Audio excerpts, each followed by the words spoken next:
بسم الله الرحمن الرحيم القارعة O'z dahshatlari ila odamlar qalbini qattiq qoquvchi qiyomat yaqindir.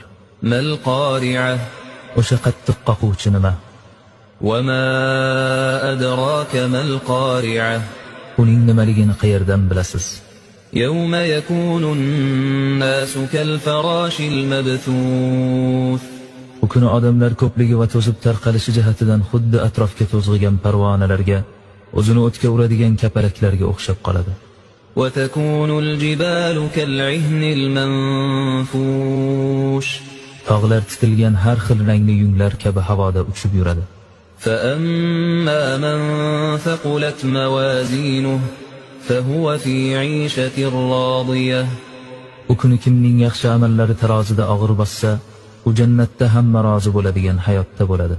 وأما من خفت موازينه فأمه هاوية Kimning yaxshi amallari tarozida yengil kelib, yomonliklari bosib ketsa, uning joyi hoviya, jahannamdir.